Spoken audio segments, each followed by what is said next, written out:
Let's go help me with the artist.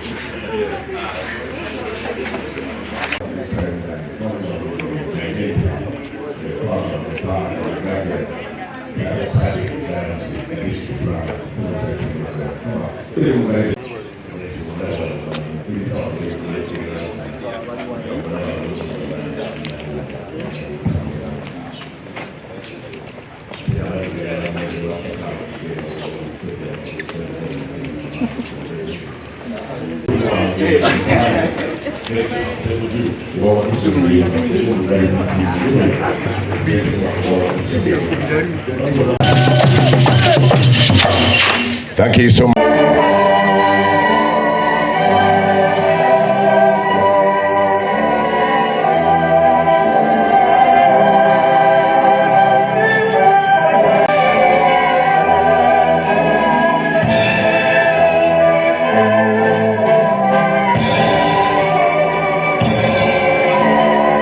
Ekitiibwa kya Buganda ebitundu bibiri okuvedane lyamanyibwa nnyo eggwanga lyaffe okwetoola. God bless you. Wow. Awo wewazikize nga tutongoza alipooti ekwata ku ddembe ly'obuntu nga disitulikiti eno e Wakiso.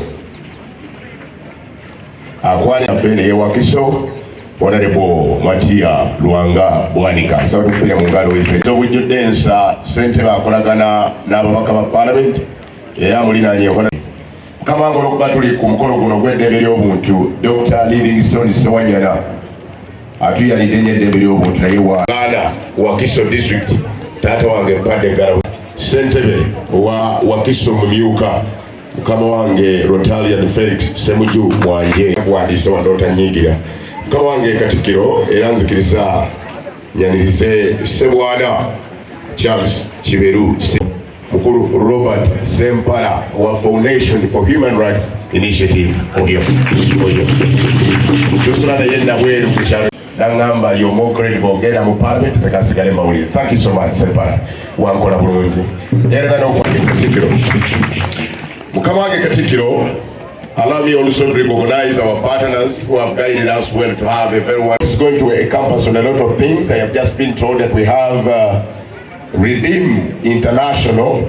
Redeem International, these are our partners. We also have Fiani Uganda. Fiani Uganda, they support communities to stand up against unfair led and founded by 6 workers in 2008. These are also being computer self-interview for assessing people's health through questions asked through the PC. Main reason is okola omulimu guno ogw'ekitiibwa.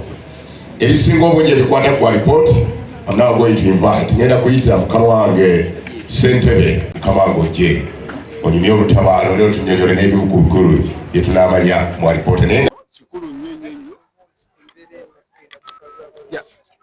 Ate kati tugenda mu kalulu akakasa mmemme akalulu ketugenda buli omu omutima gumukuba olw'ebyo ebibaddewo buli omu alaba nti embeera tewoomya nnakabululu n'abagenda okwetabamu bali mu kutya abamawulire bangi bali mu kutya wano wenyini we tuli tulina abamawulire abalina ebisago abawenyera abakyali ku minkekero olw'akalulu akekawo empaka akaggwa. Kati tulabye emivu egibadde mu kibiina mu kuvuganya okw'omunda ng'abantu beetwalanga omu yali mu gavumenti omulala yeekera amanyi ge bejjiddeyo n'obukambwe. Kati ekyo kyo kigenda kulabikako mu ngeri yonna. Kitegeeza tulina okukola omulimu munene nnyo ffenna abali mu ddembe ly'obuntu okulaba nga akalulu kabaamu obukkakkamu, nga kabaamu okuwuliziganya, nga kabaamu okugumiriza munne era nga kabaamu obuteekubira ku ludda olw'abakuumaddembe.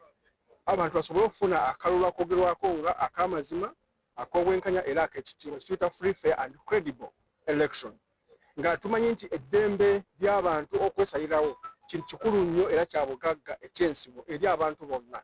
so buli kye tukola kyonna okubawo 2026 Katonda y'anaataasa naye ekyomukisa omulungi akasiki kabeerawo tumanyi embaga bweneeba ate n'omuganda agamba nti ekijja omanyi kinyaga bitono katusabe Katonda nti bwe tunaatukira 2026 banaabezeemu nga badiridde nga bategedde nti nno eggwanga lino lyaffe ffenna baalisangawo balibaddemu bajja ddirekawo ffenna tujja ddirekawo naye twandibadde tuleka eggwanga eddungi abaana baffe ab'omu maaso n'abazzukulu basobole okweyagalira mu ggwanga lyaffe obulungi ennyo. Njagala okwebaliza ddala n'okusinga omwami oba Dr. Matia Lwanga Bwanika.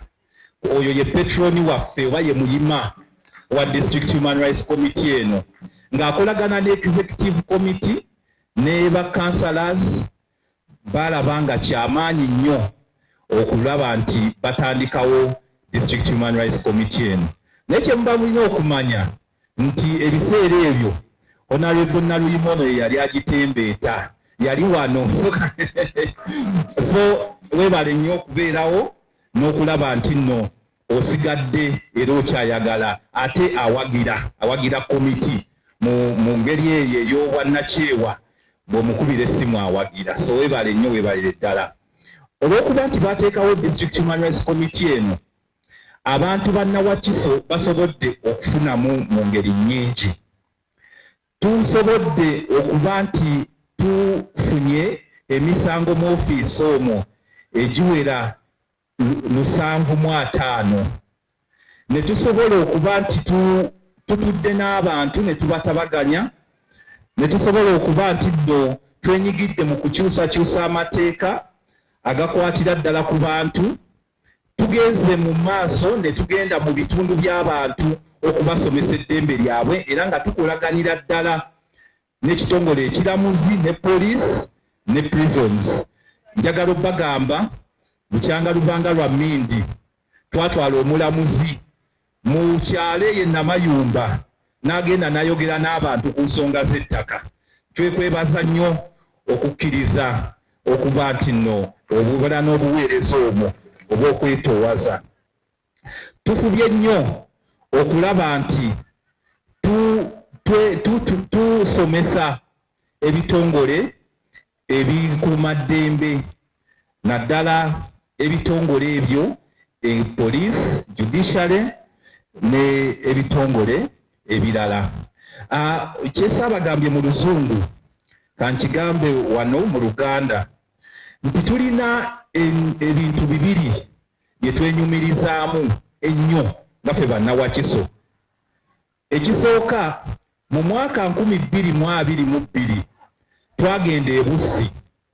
Bussi yali yalekerwa nga buli omu tamanyi Bussi, naye twagendayo ne tutuuka e Bussi ne tufulumya ripooti namutayiika nga tukozesa ebitongole byaffe nga Ridimu, Sehadi, Fiyani, byonna bye tukola nabyo ne tuba tuyita ne ku UN ne tupresentinga ripooti eno gye twajja e Bussi.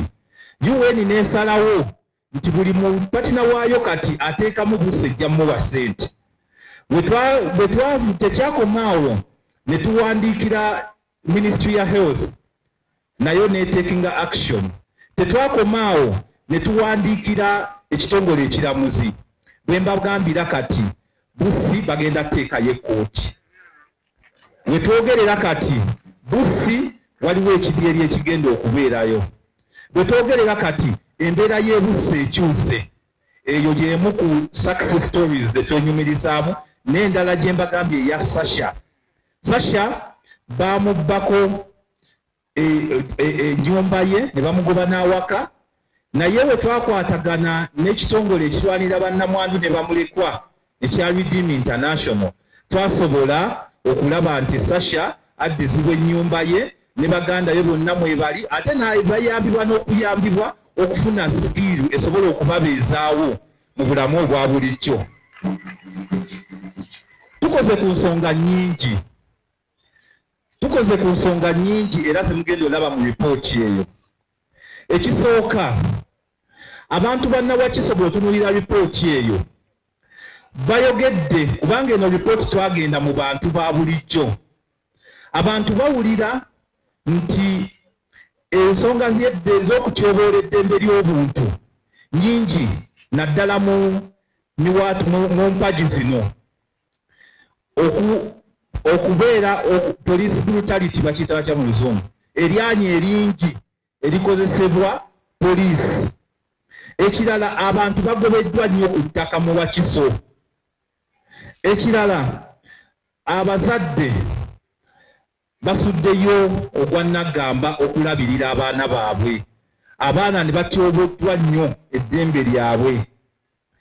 Ebyobulamu tebinnatuuka we tubyagala. Ripooti zaffe ezisinga zibadde nnyo ku byobulamu. Ebyobuyonjo nabyo nga tubitwalidde awo.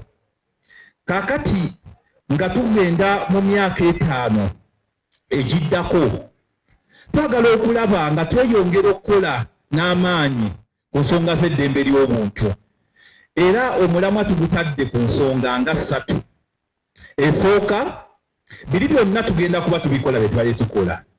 Naye ekisooka, twagala okulaba nga tusikiriza disitulikiti endala zonna okubanga nazo zitandika obukiiko bw'eddembe ly'obuntu. Era bannaaye guno omulamwa tugutandiseeko nga tuwagirwa bannaffe aba European Union ne Conrad Adenauer Steve Tank. Representative wa Conrad waali ndowooza ayimireko tumulabe. Wuuyo. Twagala okulaba nga etteeka likyusibwa erya gavumenti ez'ebitundu liteekewo enkola ekkiriza okuba nti district human rights committees ziwandiikibbwa ddala mu tteeka eryo nga ezirina okubaawo ku buli district.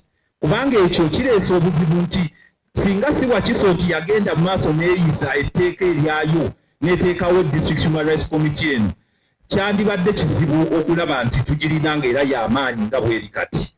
So twagala okulaba nga etteeka eryo likyuka. So tukkiriza bwe tuneekwata awamu tujja genda mu paaliyamenti tusabe etteeka eryo likyuke. N'ekisembayo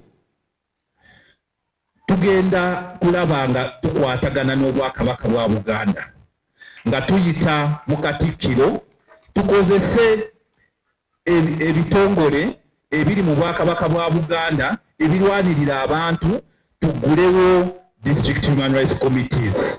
Era tusaba Katikkiro nga bozze wano olwaleero otuyambe ensonga yaffe eyo esobole okutuukirira, kubanga tukimanyi bulungi nti abantu baffe bangi abajja okuganyulwa mu nkola eyo, kubanga tukirabye ng'eyamba. Abantu bangi bayingira mu ofiisi omwo nga bakaaba ne baddayo nga bafunye essuubi.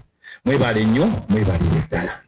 Person of the Human Rights Committee mentioned it. You have been doing a lot since the last 5 years, and we will dig into the report of the 2024-2025 situation on human rights to better understand where we can combine our efforts just to make sure that we continue safeguarding the rights of the population of Wakiso District.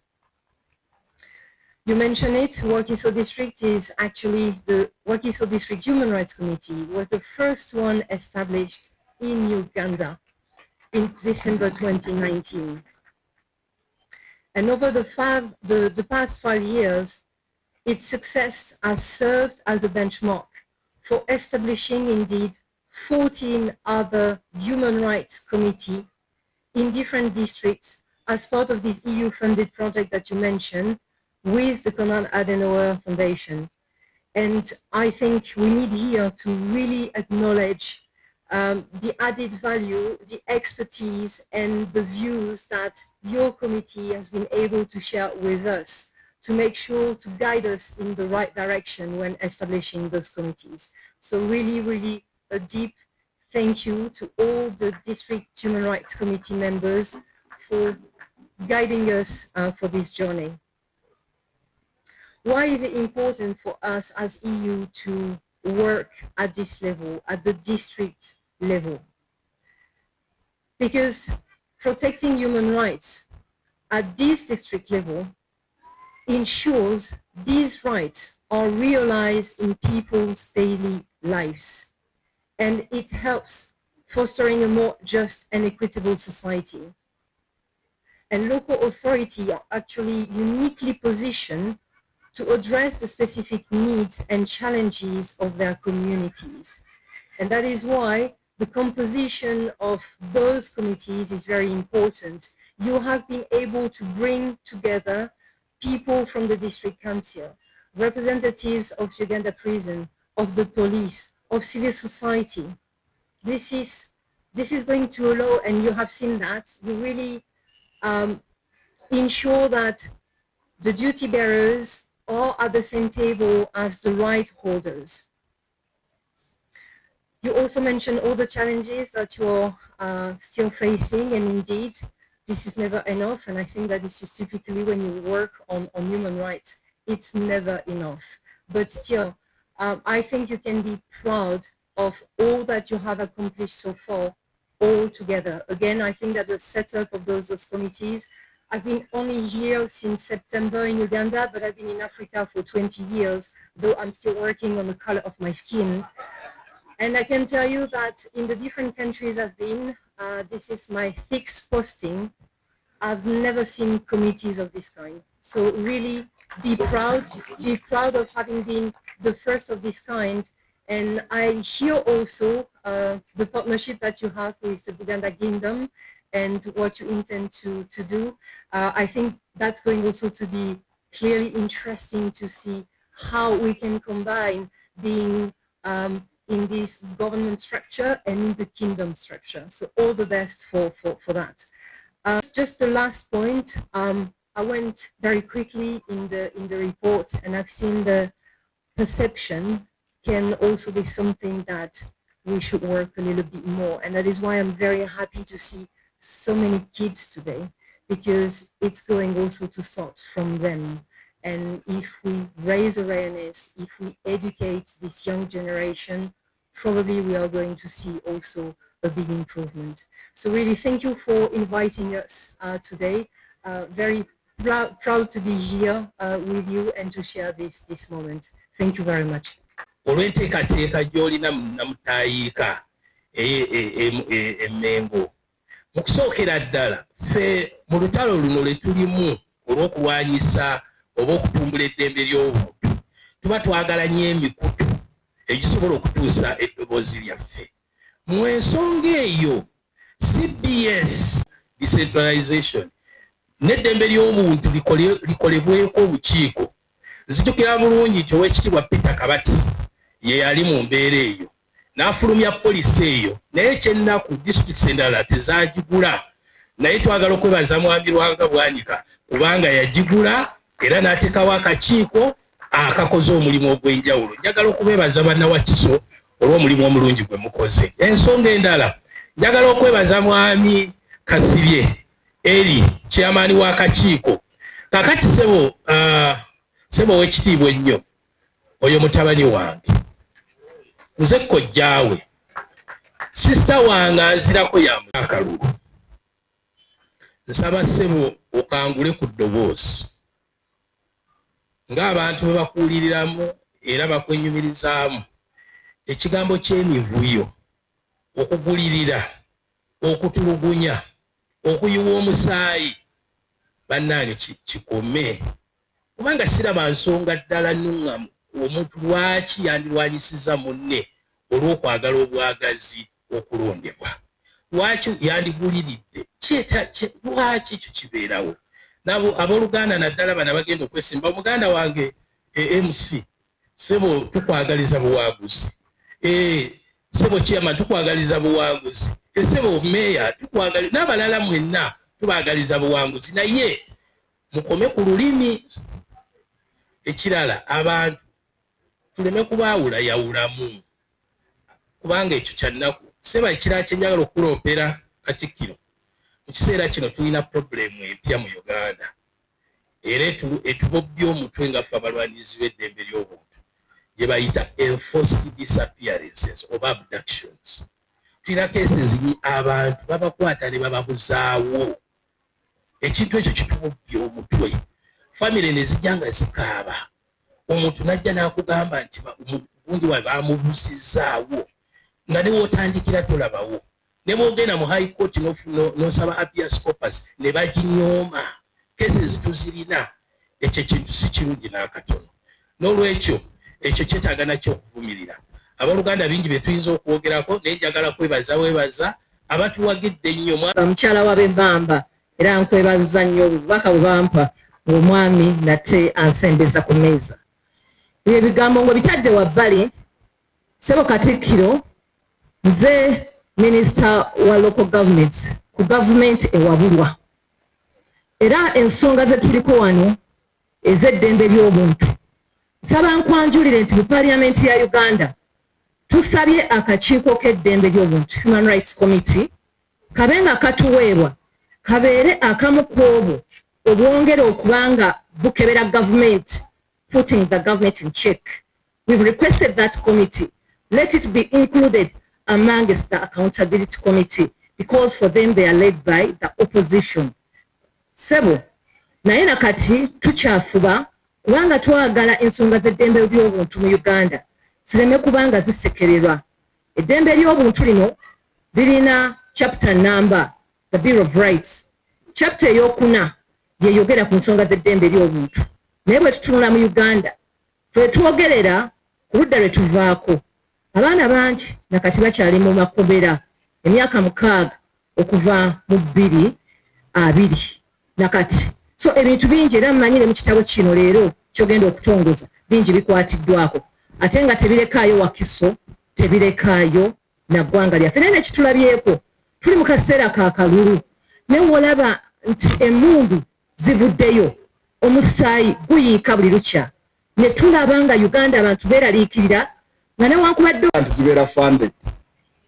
Ekimu ku byenzudde mu bukulembeze abantu bwe beeraba ekintu ekitaliimu ssente teyali akigoberera.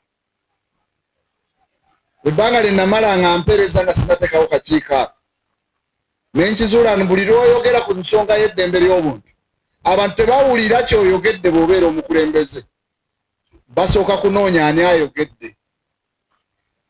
Bw'oyogera ku nsonga nti abapoliisi ebusi abasajja be bakwata abakazi imprisoning kubanga ebusi nga bw'owulidde mwami Kasirye tewaliyo musirikale mukazi n'omu naye ng'ate n'abakazi bazza emisango.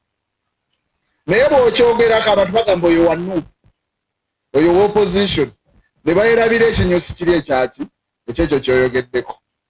Kyampaliriza okugamba nti no kanfune nti ekitongole ekyetongodde kasita nkirabako mu mateeka nga kiri gaire. Era ssebo olutalo lwali lunene. Neebaza nnyo kanso eya 2016 2021 ekisanja kyange ekyo ekyokubiri bwe nasobola okuwangula olutalo. Kubeera nga bwe nkugambye mu levels zonna eza leadership abantu bangi buli kintu ky'oleeta babuuza tufunirawa. Buli muntu lwalaba nga talina waafunira waakiri akirwanyisa.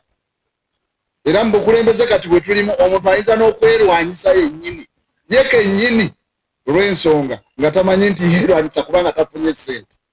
N'olwekyo neebaza nnyo kansi ey'ebiseera ebyo eyakkiriza era mwe mwali Betty Nalima ow'ekitiibwa nga yali vice wange ne tukola omulimu munene ne teekawo akakiiko ako. Nziramu okwebaza mukyala nti tetulina bizibu naye waliwo empuliziganya wakati wa poliisi naffe abakulembeze nga tuyita mu bokodoosa abo n'abalala. Twebaza waliwo omukyala Harriet baamu promotinga n'agenda ye yasookera ddala okubeera DPC naawe nnyaba aliwo. Twebaza nnyo, they are doing a commendable job selflessly. N'olwekyo kati bwe tukoze bwe twamala okukateekawo nga bwe nga tewaali nsimbi ne disitulikiti ezirina twetukolera ku biragiro bya gavumenti. Akakiiko wano tulina akagenda ke kasinga okubeera ke kasinga obutafuna ssente mu komiti zonna ng'ate ke kalina okutwala kano. Naye twafuna aba UN Human Rights President yakabawera badduka abo be baatuyamba okusituka okutandika. Situsobola beera and I call through you the members of diplomatic corps convey my message to you and human rights. members of European Union, members of the US, you have done a commendable job to see to it that our committee can function ably. Mwami Kasirye singa kye nnyinza mugamba. Kubanga singa namuleeta nga naye ajjidde ekyo tufunamu ki singa kyannemadda. Kolo genda kulaba nga kiri in place. Bw'atuuka wendi nga mwagenda olabe account natuuseyo teri kantu. Kasirye ogenda omulanga ebintu abikoze. Simanyi kye nnyinza kuwa naye Mukama y'anaakunsasulira. Ngenda kwogerayo ebintu bibiri nga naatera okumaliriza. Tebiri mu lipooti nze mpa byange. Ensonga esooka Oweekitiibwa Katikkiro tulwane nnyo okusoosowaza ennimi zaffe ennansi. Erimu ku ddembe ly'obuntu abantu lye bisinga okubanyiga. Kwe kubanga tukolera ebintu mu Luzungu, ffe ffennyini abakulembeze nga situlumanyi ne bali be tutwala nga tebakola ki. Ekigambo ekyo kikulu nnyo. Dear development partners, we have a language crisis. Communication is very paramount whenever you have issues to raise. Communication is of paramount importance if you want to deliver the message across the board. We have English as a national official language, but if you go by the percentage of those who can understand it are very few. The structures of local government which were established to assist the committee are the CDOs as the desk officers at the various lower local governments. But those lower local government CDOs use that language which cannot deliver the message across the board to the victims, and equally the perpetrators become untouchable because it is easier to infringe on the rights of someone who is ignorant.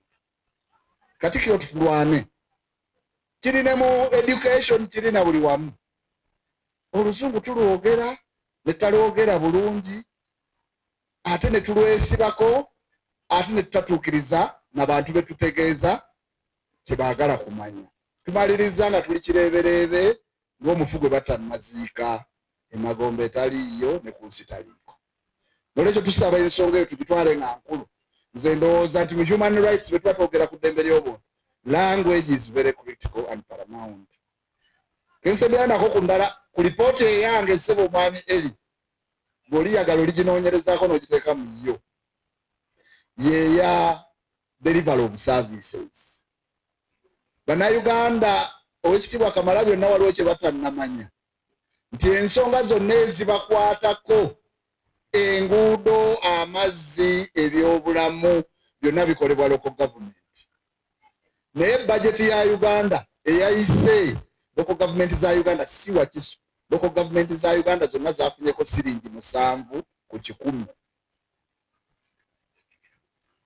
Gwalwanirira eddembe ly'obuntu ekyo kyolina okusookerako.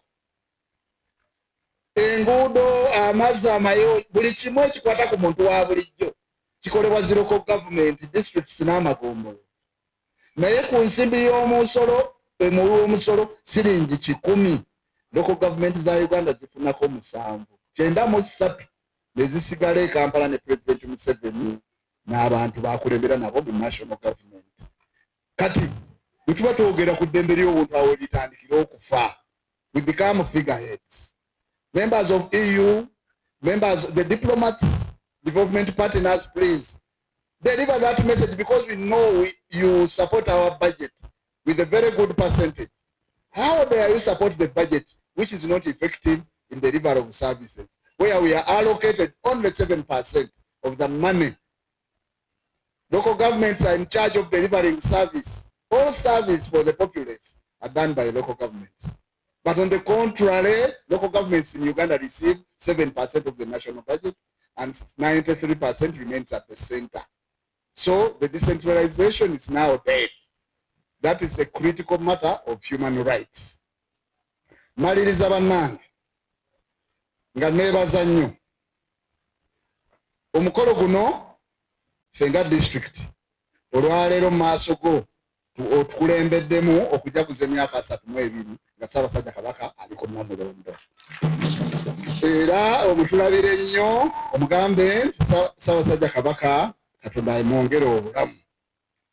ekirala ekyekwese mukolo guno Kamalabyonna ky'ekyemyaka 25 disitulikiti eno gyemaze tugenda kujaguza Silver Jubilee mu November, n'olwekyo gwotandise gwolonkinze gwotongozza emikolo gy'okujaguza emyaka 25. Emyaka 5 egy'akakiiko ke twatondawo nkikakasa nti kakyali ka bebi naye bw'ojja kakuliddewo. Kamalabyonna entasiima ebulaagiwa nalerebwa Mmengo nakulira mu Lubiri n'entendekerwa mu Kisaakaati n'ensiibulwa Kamalabyonna Jeddi wa Lusimbi mu 2011 n'enzijja okukuuma amasaza ga Kabaka Busiro ne Kyaddondo emyaka 15 kati. Kamalabyonna nga bwe nasiibulwa Mmengo bwe njagadde okusiibula wano olwaleero kyekitebe kino mu Gwokutaano nja kuba nkivaamu. N'olwekyo ku bugunjuzi bwe mwatugunjulamu mbadde siyinza kukisuulawo busuuzi Kamalabyonna, era ndabira nnyo Ssaabasajja n'omugamba nti yeebala okumpa omukisa okumukulembererako amasaza ge gano mu bino ebyaffe eby'okusikaŋŋana. Okusiibula okwo njagadde nkukola embutongole gy'oli era nga tugenda kuwa mantamuntamu alambika bulungi eddembe ly'obuntu, era omubaka Ethel Naluyima yatubuulidde n'essuula erikwata ku ddembe ly'obuntu we liri mu ssemateeka. Kyokka ssemateeka si yatuwa eddembe ly'obuntu. Eddembe ly'obuntu tuzaalibwa nalyo. Ssemateeka alikakasa bukakasa. Eddembe ly'obuntu tugambe okukkiririza mu buwangwa n'ennonozo. Eryo nalyo ddembe lya buntu. Ssemateeka si ya mukuwa. Akakasa bukakasa. Era ssemateeka n'amateeka amalala agayambika eddembe ly'obuntu weegali.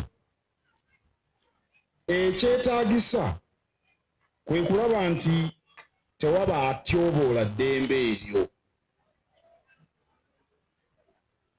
Ekyetaagisa kwe kulaba nti ssemateeka n'amateeka ago gakwata ku ddembe ly'obuntu gassibwamu ekitiibwa nga tujjukiza abo abatyoboola eddembe ly'obuntu buli budde nti kye bakola kikyamu. Abantu bangi beerabira bwe baba n'obuyinza nti ekiseera kituuka ate nabo eddembe lyabwe ne libagibwako. Nzijukira olumu yali omumyuka wa Pulezidenti Paulo Muwanga, baamugamba nti abasibe nga babonaabona nnyo, babaleetera mu lwero balinga nte. Muwanga n'agamba nti okubeera mu kkomera tobeeranga ali mu ddembe lyo, okulinnya loole ekyo nakyo kibeerawo bwe oli musibe. Nali naakamala okusoma amateeka, mukama wange n'ansindika ku kkooti enkulu ne bamuleetera ku loole ezaaliko ebigambo bino Gromo Coffee, bamuzijjukira zaabanga Leyland. Ennaku zino ab'amakomera ndowooza balina ku baasi, naye luli nga tewali nga babaleetera mu biroole. Ne ntunuulira Paulo Muwanga. Olumu nali ku oluguudo olwo baluyita Parliament Avenue. Paulo Muwanga nga banaamuyisaawo ssebo ne weesisiggiriza abasirikale b'emmotoka yo nga bagikuba eccupa. Namutunuulira ndiroya muto ng'ava ku loole waggulu. Omuntu yalaba ku Paulo Muwanga yandibadde ajjukira ebintu ebyo waba alina obuyinza leero ne yeeyisa bulungi. Kubanga eddembe eryo lyojja ku munno naawe biri kuggyibwako. Omuganda agamba nti Sserukama Mayute bwe bakwata ku lirye ng'awoloma. Kyenva neebaza obukulembeze bwa disitulikiti eno ey'e Wakiso olw'okusoosoowaza ensonga eno ey'eddembe ly'obuntu. etteeka weeriri obw'eddembe ly'obuntu ku district naye bangi tebakiteekanga mu nkola era tubakoola bakikole newandibadde ssente balina ntono kubanga n'abeewakiso si bagagga nnyo ekiyitiridde naye bakikoze. Abantu abasinga okubonaabona beebo abeetaagwa okubeerwa the most vulnerable people era be basinga okumalibwako eddembe. Abakazi mirundi mingi bayiikirizibwa, abawala, bannamwandu, abakadde oba basajja oba bakazi, abanaku abasembayo, abaana abato nga bano. Era abaana bano tubeebaza tuyimbira obuyimba obutujjukiza ensonga z'eddembe ly'obuntu. Abantu abagwa mu mitendera egyo bayiikirizibwa nnyo, bamalwako eddembe lyabwe. Kakati wano mu Wakiso ettaka naddala bannamwandu bayisibwa bubi nnyo. Omukazi olufiirwa bba ab'ekika nga bajja nga bamugamba nti wano si wa kikaakyo. Omukazi yava ewaabwe n'afumbirwa mu kika kino emyaka 6 ewaabwe yewa gy'omugamba agende. Ensonga ezo zeetaaga okukwatibwa amavumbavumba era enteekateeka y'eddembe ly'obuntu ng'eno ng'eruubirira okujjuna abantu ab'ekikula kino ffenna tuteekwa okugiwagira. Basebo ne bannyabo, ensi bw'ebaamu okutyoboola eddembe ly'obuntu tefuna bufuzi butambulira mu mateeka era eddembe ly'obuntu kasita lityoboola tewaba mirembe n'akatono, tewaba butebenkevu, essanyu teribeerawo, ate awatali mirembe tewaba nkulaakulana. Awo nno nsaba abakulembeze ab'emitendera gyonna batwale ensonga y'eddembe ly'obuntu nga nkulu nnyo. Kirungi nnyo okulaba abakwasa b'amateeka, abapoliisi, ab'amakomera ng'ensonga eno bagirimu. Tulaba abapoliisi nga bakwata abantu nga balinga nga bakwata oba emigugu gy'endiboota.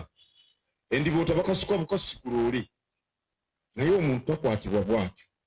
Naye ab'amakomera bano tebatera kutulugunya bantu, babatwalira abantu nga bamaze okubatulugunya bo tebabatulugunya, babaleeta baliko ebiwundu nga bwe twalaba ono Eddi Mutwe nga bamukoze ebintuntu byonna byonna ate ne bamutwalira ab'amakomera.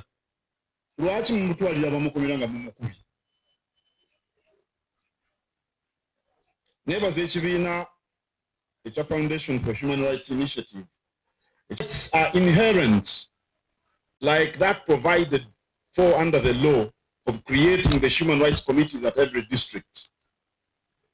I therefore commend Wakiso District Administration for setting up the committee for the district.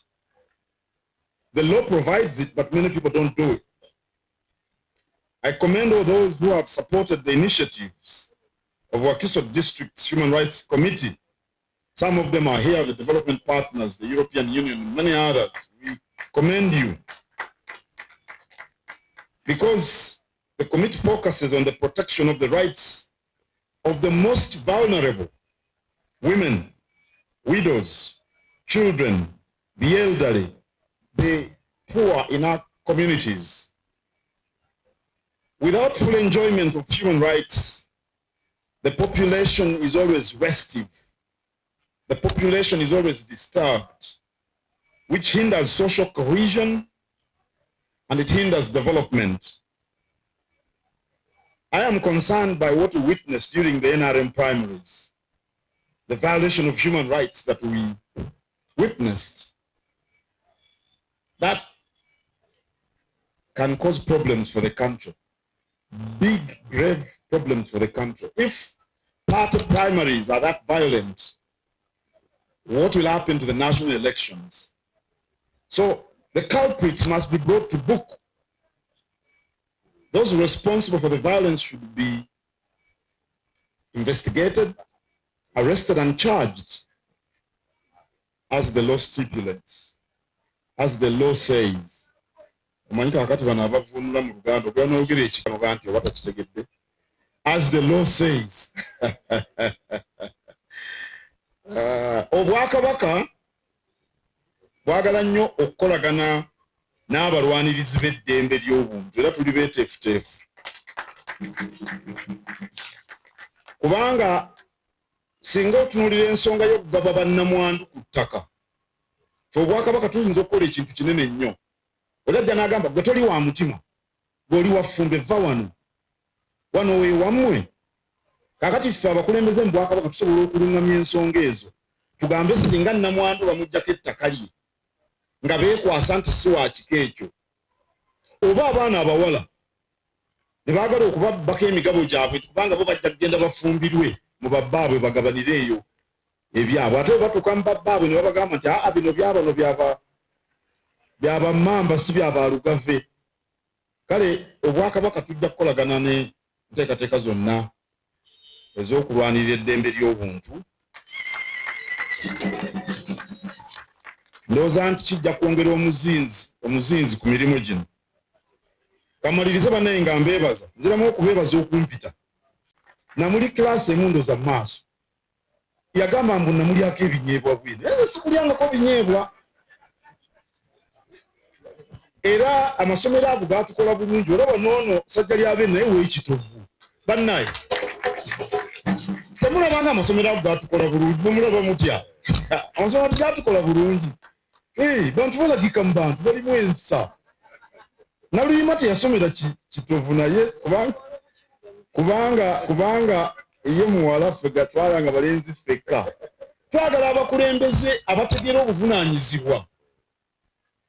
Obukulembeze kitegeeza kutegeera buvunaanyizibwa, si kitiibwa. Era bw'oba oyagala ekitiibwa ng'oli mukulembeze, kola ebikuweesa ekitiibwa, leka kulwanirira bitiibwa nti babikuwe. Naye okoze bulungi nnyo Wakiso, ekyo nsobola okukyogera kubanga buli omu akiraba. Oli yali mubaka wange eri Makindye Ssaabagabo n'akola emirimu miyitirivu, naye ebyaddako awo saabitegeera. Kakati bw'oba akomyewo mwagala bakulembeze bangeri ki? Abanaabajuna oba abanoonya ebyabo? Ekyo mulina okukirowoozaako. Beti yoga nawe nkwogereko.